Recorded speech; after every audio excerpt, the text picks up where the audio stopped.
सारे शहर में सिर्फ एक ऐसी दुकान थी जहां विलायती रेशमी साड़ी मिल सकती थी, और सभी दुकानदारों ने विलायती कपड़े पर कांग्रेस की मुहर लगवाई थी। मगर अमरनाथ की प्रेमिका की फरमाइश थी, उसको पूरा करना जरूरी था।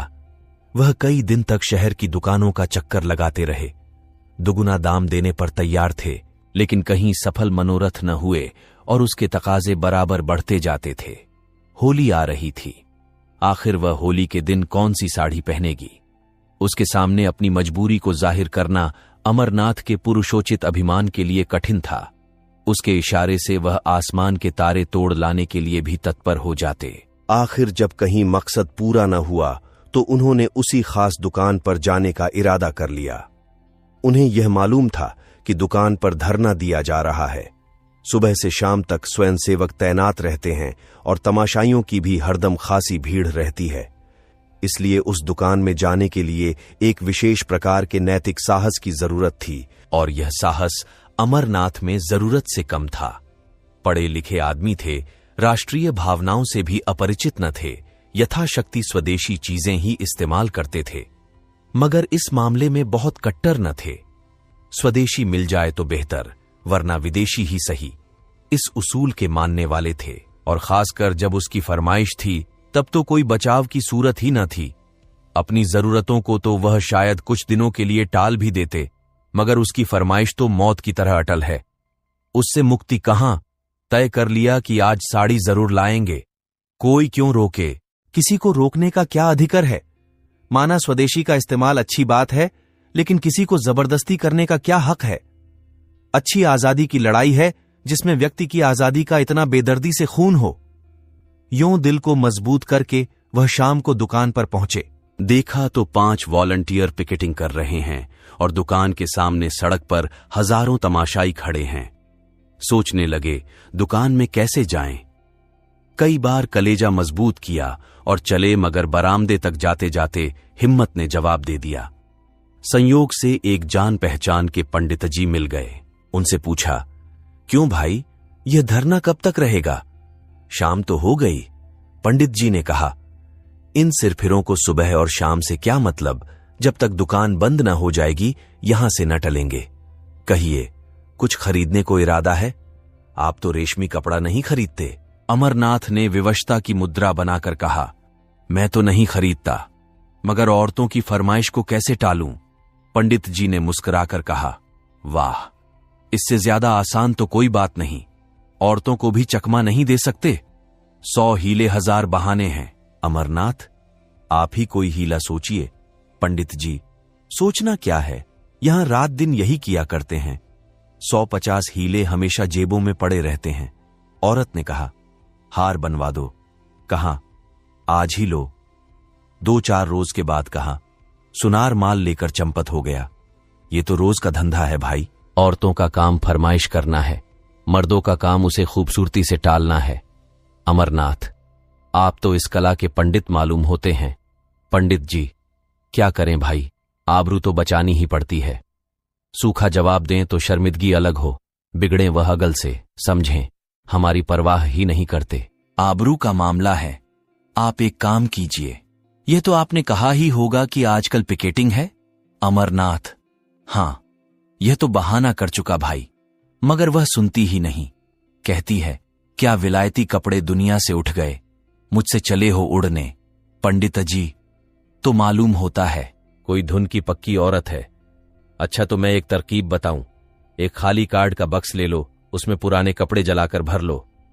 जाकर कह देना, मैं कपड़े लिए आता था, वॉलंटियरों ने छीन कर जला दिए। क्यों, कैसी रहेगी?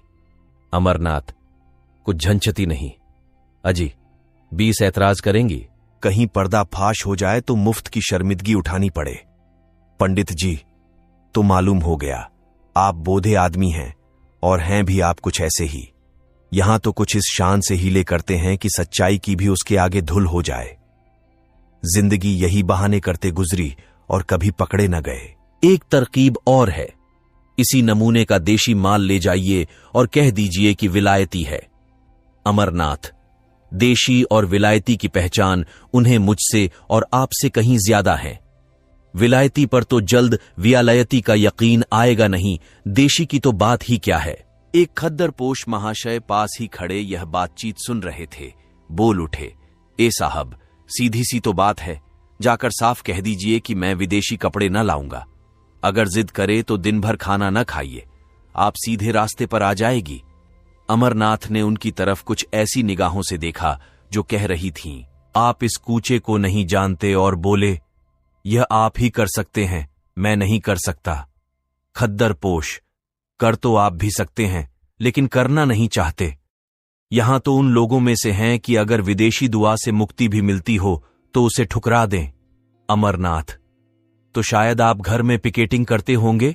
खद्दरपोश, पहले घर में करके तब बाहर करते हैं भाई साहब। खद्दरपोश साहब चले गए तो पंडित जी बोले, ये महाशय तो 30 मार खां से भी तेज निकल। अच्छा, तो एक काम कीजिए, इस दुकान के पिछवाड़े एक दूसरा दरवाजा है, जरा अंधेरा हो जाए तो उधर चले जाइएगा। दाएं बाएं किसी की तरफ न देखिएगा। अमरनाथ ने पंडित जी को धन्यवाद दिया और जब अंधेरा हो गया तो दुकान के पिछवाड़े की तरफ जा पहुंचे। डर रहे थे कहीं यहां भी घेरा ना पड़ा हो, लेकिन मैदान खाली था। लपक कर अंदर गए, एक ऊंचे दामों की साड़ी खरीदी और बाहर निकले तो एक देवी जी केसरिया साड़ी पहने खड़ी थीं। उनको देखकर इनकी रूह फना हो गई। दरवाजे से बाहर पांव रखने की हिम्मत नहीं हुई। एक तरफ देखकर तेजी से निकल पड़े और कोई 100 कदम भागते हुए चले गए। कम्र का लिखा सामने से एक बुढ़िया लाठी टेकती चली आ रही थी। आप उससे लड़ गए। बुढ़िया गिर पड़ी और लगी कोसने, अरे अभागे, ये जवानी बहुत दिन न रहेगी, आंखों में चर्बी छा गई है, धक्के देता चलता है। अमरनाथ उसकी खुशामद करने लगे, माफ करो, मुझे रात को कुछ कम दिखाई पड़ता है। ऐनक घर भूल आया। बुढ़िया का मिजाज ठंडा हुआ, आगे बढ़ी और आप भी चले। एकाएक कानों में आवाज आई, बाबू साहब जरा ठहरिएगा, और वही केसरिया कपड़ों वाली देवी जी आती हुई दिखाई दी। अमरनाथ के पांव बंध गए। इस तरह कलेजा मजबूत करके खड़े हो गए जैसे कोई स्कूली लड़का मास्टर की बेंत के सामने खड़ा होता है। देवी जी ने पास आकर कहा, आप तो ऐसे भागे कि मैं जैसे आपको काट खाऊंगी। आप जब पढ़े लिखे आदमी होकर अपना धर्म नहीं समझते तो दुख होता है। देश की क्या हालत है, लोगों को खद्दर नहीं मिलता, आप रेशमी साड़ियां खरीद रहे हैं। अमरनाथ ने लज्जित होकर कहा, मैं सच कहता हूं देवी जी, मैंने अपने लिए नहीं खरीदी, एक साहब की फरमाइश थी। देवी जी ने झोली से एक चूड़ी निकालकर उनकी तरफ बढ़ाते हुए कहा, ऐसे हीले रोज ही सुना करती हूं। या तो आप उसे वापस कर दीजिए या लाइए हाथ में चूड़ी पहना दूं। अमरनाथ, शौक से पहना दीजिए, मैं उसे बड़े गर्व से पहनूंगा। चूड़ी उस बलिदान का चिन्ह है जो देवियों के जीवन की विशेषता है। चूड़ियां उन देवियों के हाथ में थीं जिनके नाम सुनकर आज भी हम आदर से सिर झुकाते हैं। मैं तो उसे शर्म की बात नहीं समझता। आप अगर और कोई चीज पहनाना चाहें तो वह भी शौक से पहना दीजिए। नारी पूजा की वस्तु है, उपेक्षा की नहीं। अगर स्त्री जो कौम को पैदा करती है चूड़ी पहनना अपने लिए गौरव की बात समझती है, तो मर्दों के लिए चूड़ी पहनाना क्यों शर्म की बात हो। देवी जी को उनकी इस निर्लज्जता पर आश्चर्य हुआ, मगर वह इतनी आसानी से अमरनाथ को छोड़ने वाली न थीं। बोली, आप बातों के शेर मालूम होते हैं। अगर आप हृदय से स्त्री को पूजा की वस्तु मानते हैं तो मेरी यह विनती क्यों नहीं मान जाते। अमरनाथ, इसलिए कि यह साड़ी भी एक स्त्री की फरमाइश है। देवी, अच्छा चलिए, मैं आपके साथ चलूंगी, जरा देखूं आपकी देवी जी किस स्वभाव की स्त्री हैं। अमरनाथ का दिल बैठ गया। बेचारा अभी तक बिना ब्याह था, इसीलिए नहीं कि उसकी शादी न होती थी, बल्कि इसलिए कि शादी को वह एक आजीवन कारावास समझता था। मगर वह आदमी रसिक स्वभाव के थे। शादी से अलग रहकर भी शादी के मजों से अपरिचित न थे। किसी ऐसे प्राणी की जरूरत उनके लिए अनिवार्य थी जिस पर वह अपने प्रेम को समर्पित कर सकें, जिसकी तरावट से वह अपनी रूखी सूखी जिंदगी को तरोताजा कर सके, जिसके प्रेम की छाया में वह जरा देर के लिए ठंडक पा सके, जिसके दिल में वह अपनी उमड़ी हुई जवानी की भावनाओं को बिखेर कर उनका उगना देख सके। उनकी नजर ने मालती को चुना था जिसकी शहर में घूम थी। इधर 1.5-2 साल से वह इसी खलिहान के दाने चुना करते थे। देवी जी के आग्रह ने उन्हें थोड़ी देर के लिए उलझन में डाल दिया था। ऐसी शर्मिंदगी उन्हें जिंदगी में कभी न हुई थी। बोले, आज तो वह एक न्योते में गई हैं, घर में न होंगी। देवी जी ने अविश्वास से हंसकर कहा, तो मैं समझ यह आपकी देवी जी का कसूर नहीं, आपका कसूर है। अमरनाथ ने लज्जित होकर कहा, मैं आपसे सच कहता हूं, आज वह घर पर नहीं। देवी ने कहा, कल आ जाएंगी? अमरनाथ बोले, हां, कल आ जाएंगी। देवी, तो आप ये साड़ी मुझे दे दीजिए और कल यहीं आ जाइएगा, मैं आपके साथ चलूंगी। मेरे साथ 2-4 बहनें भी होंगी।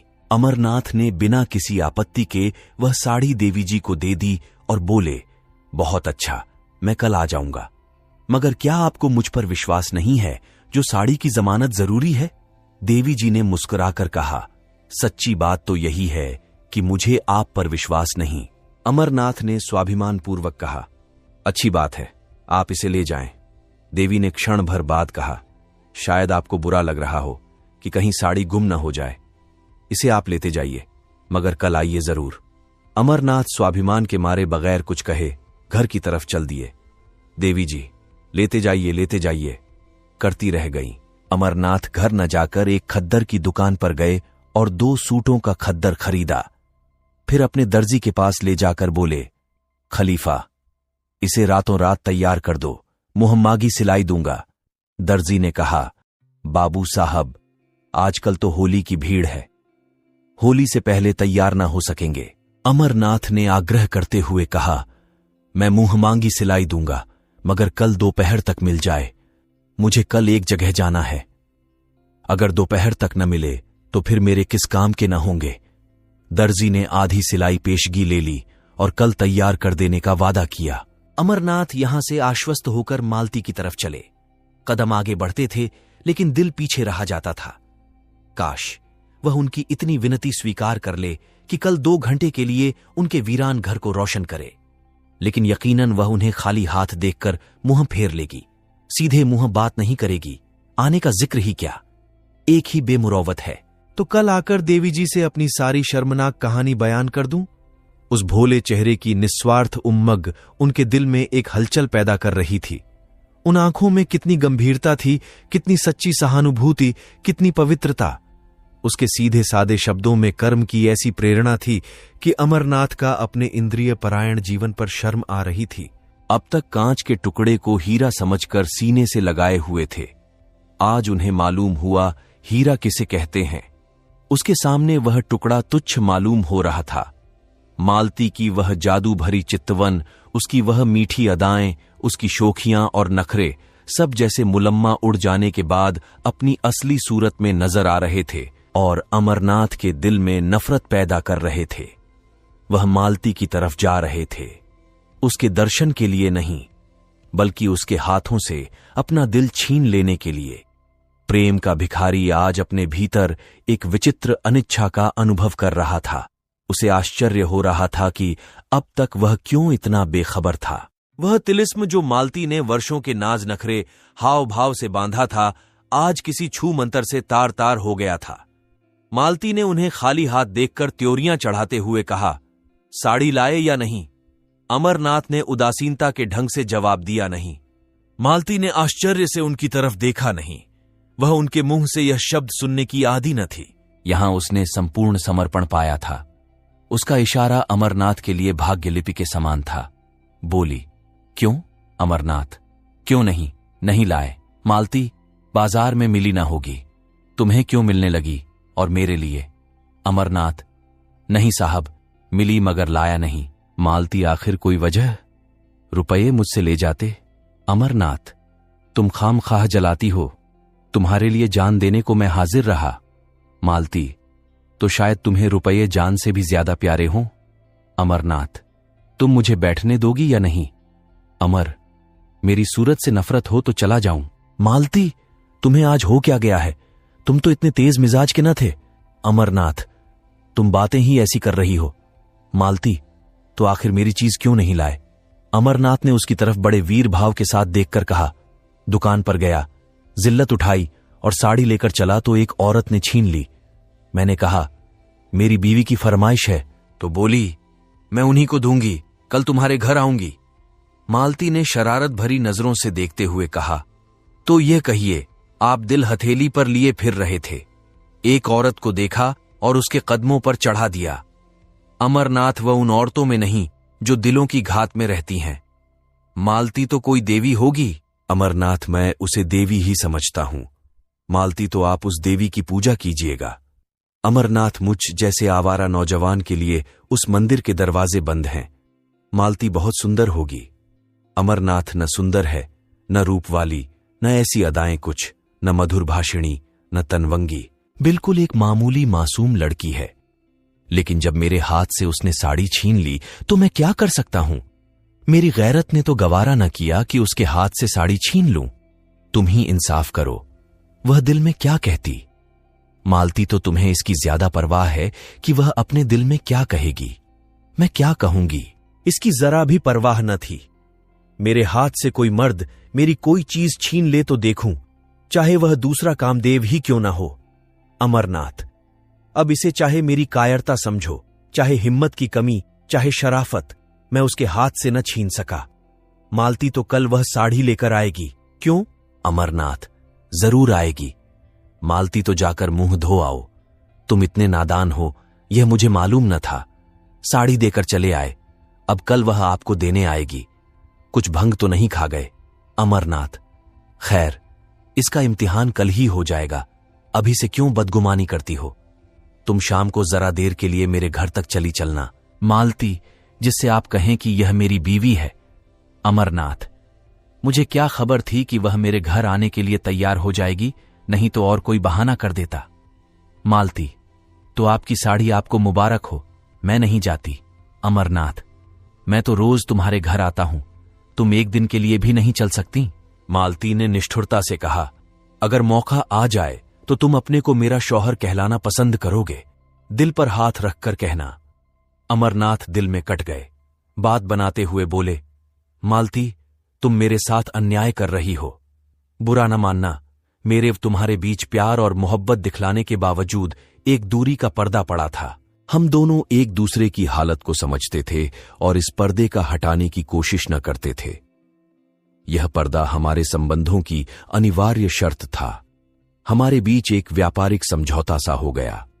हम दोनों उसकी गहराई में जाते हुए डरते थे। नहीं, बल्कि मैं डरता था और तुम जानबूझकर न जाना चाहती थी। हम दोनों एक दूसरे की हालत को समझते थे और इस पर्दे का हटाने की कोशिश न करते थे। यह पर्दा हमारे संबंधों की अनिवार्य शर्त था। हमारे बीच एक व्यापारिक समझौता सा हो गया। हम दोनों उसकी गहराई में जाते हुए डरते थे। नहीं, बल्कि मैं डरता था और तुम जानबूझकर न जाना चाहती थी। मैं नहीं कह सकता, तुम्हें यह शक करने का मैंने कोई मौका नहीं दिया, और मैं कह सकता हूं कि मैं उससे कहीं बेहतर शौहर बन सकता हूं जितनी तुम बीवी बन सकती हो। मेरे लिए सिर्फ एतवार की जरूरत है और तुम्हारे लिए ज्यादा वजनी और ज्यादा भौतिक चीजों की। मेरी स्थायी आमदनी 500 से ज्यादा नहीं। तुमको इतने में संतोष न होगा। मेरे लिए सिर्फ इस इत्मीनान की जरूरत है कि तुम मेरी और सिर्फ मेरी हो।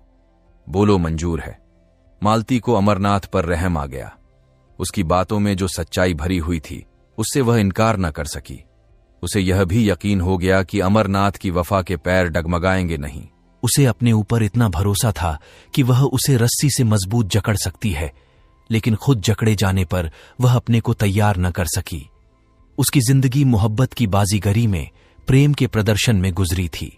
वह कभी इस कभी उस शाख में चहकती फिरती थी, बेकैद, आजाद, बेबंद। क्या वह चिड़िया पिंजरे में बंद रह सकती है जिसकी जबान तरह तरह के मजों की आदी हो गई हो? क्या वह सूखी रोटी से तृप्त हो सकती है? इस अनुभूति ने उसे पिघला दिया। बोली, आज तुम बड़ा ज्ञान बघार रहे हो। अमरनाथ, मैंने तो केवल यथार्थ कहा है। मालती, अच्छा मैं कल चलूंगी, मगर 1 घंटे से ज्यादा वहां न रहूंगी। अमरनाथ का दिल शुक्रिया से भर उठा। बोला, मैं तुम्हारा बहुत कृतज्ञ हूं मालती। अब मेरी आबरू बच जाएगी, नहीं तो मेरे लिए घर से निकलना मुश्किल हो जाता है। अब देखना यह है कि तुम अपना पाठ कितनी खूबसूरती से अदा करती हो। मालती, उसकी तरफ से तुम इत्मीनान रखो। ब्याह नहीं किया मगर बरातें देखी हैं, मगर मैं डरती हूं कहीं तुम मुझसे दगा न कर रहे हो। मर्दों का क्या एतबार? अमरनाथ ने निश्चल भाव से कहा, नहीं मालती, तुम्हारा संदेह निराधार है। अगर यह जंजीर पैरों में डालने की इच्छा होती तो कभी का डाल चुका होता। फिर मुझसे वासना के बंधों का वहां गुजर ही कहां। दूसरे दिन अमरनाथ 10 बजे ही दर्जी की दुकान पर जा पहुंचे और सिर पर सवार होकर कपड़े तैयार कराए। फिर घर आकर नए कपड़े पहने और मालती को बुलाने चले। वहां देर हो गई। उसने ऐसा तनाव सिंगार किया कि जैसे आज बहुत बड़ा मोर्चा जितना है।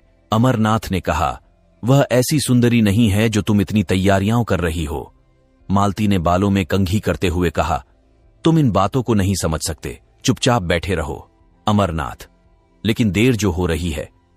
मालती, कोई बात नहीं।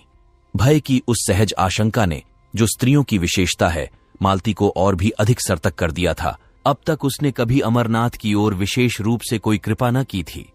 वह उससे काफी उदासीनता का बर्ताव करती थी।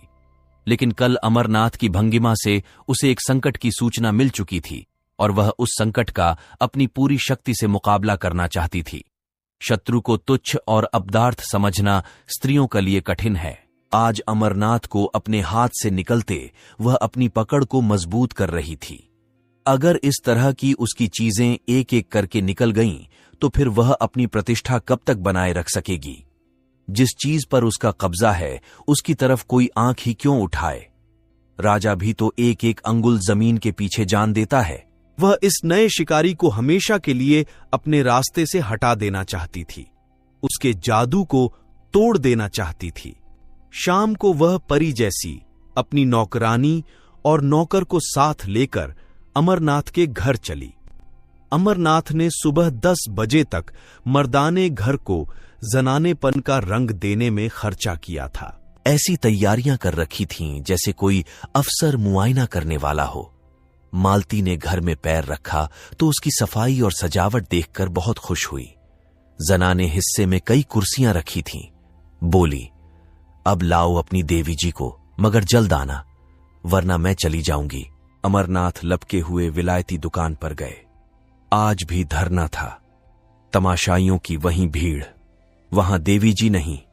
पीछे की तरफ गए तो देवी जी एक लड़की के साथ उसी भेस में खड़ी थीं। अमरनाथ ने कहा, माफ कीजिएगा, मुझे देर हो गई। मैं आपके वादे की याद दिलाने आया हूं। देवी जी ने कहा, मैं तो आपका इंतजार कर रही थी।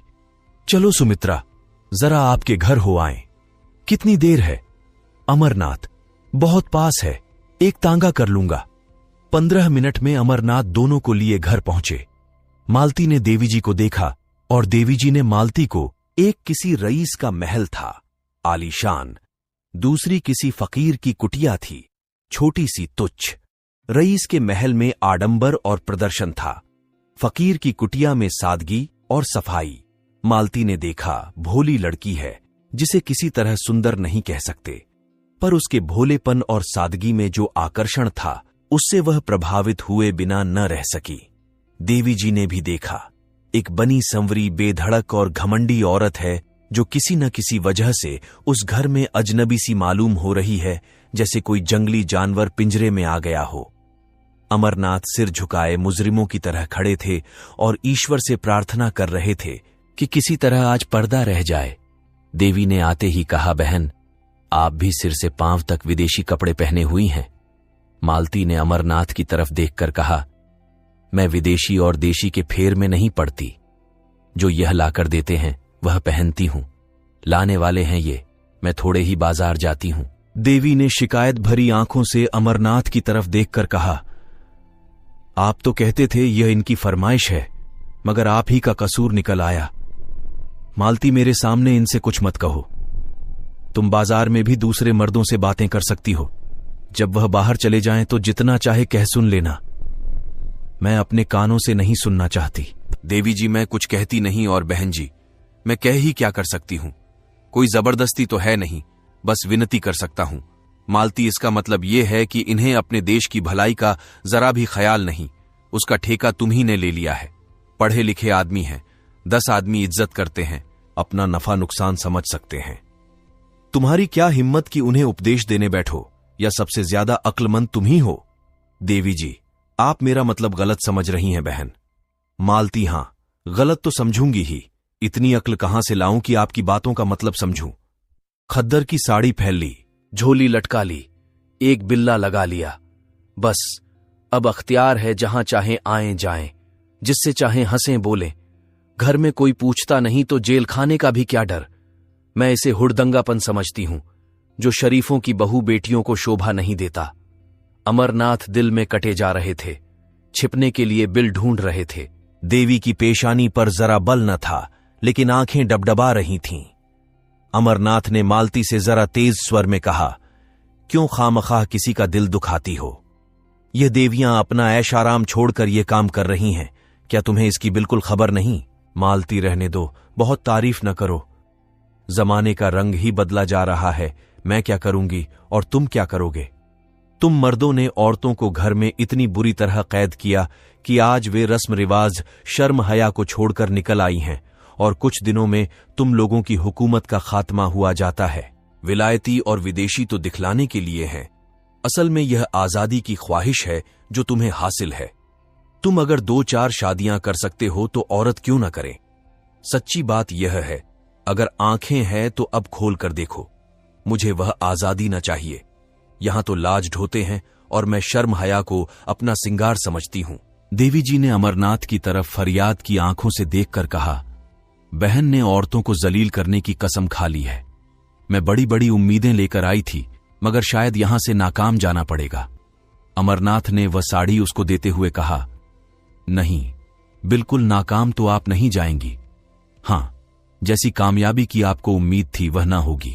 मालती ने डपटते हुए कहा, वह मेरी साड़ी है, तुम उसे नहीं दे सकते। अमरनाथ ने शर्मिंदा होते हुए कहा, अच्छी बात है, न दूंगा। देवी जी, ऐसी हालत में तो शायद आप मुझे माफ करेंगी। देवी जी चली गई तो अमरनाथ ने त्योरियां बदलकर कहा, ये तुमने आज मेरे मुंह में कालिख लगा दी। तुम इतनी बदतमीज और बदजबान हो, मुझे मालूम न था। मालती ने रोषपूर्ण स्वर में कहा, तू अपनी साड़ी उसे दे देती। मैंने ऐसी कच्ची गोलियां नहीं खेली।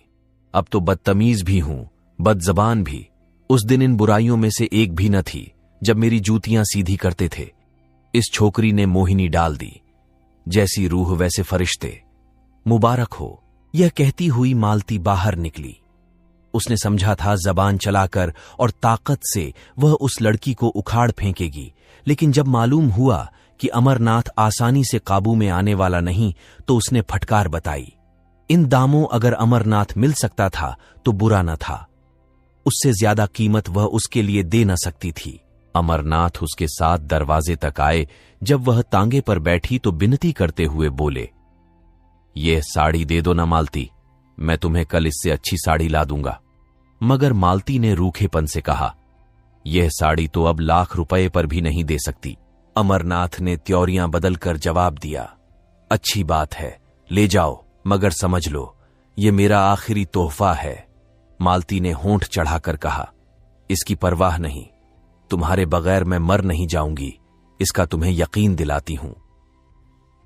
आप सुन रहे थे मुंशी प्रेमचंद की लिखी कहानी आखिरी तोहफा।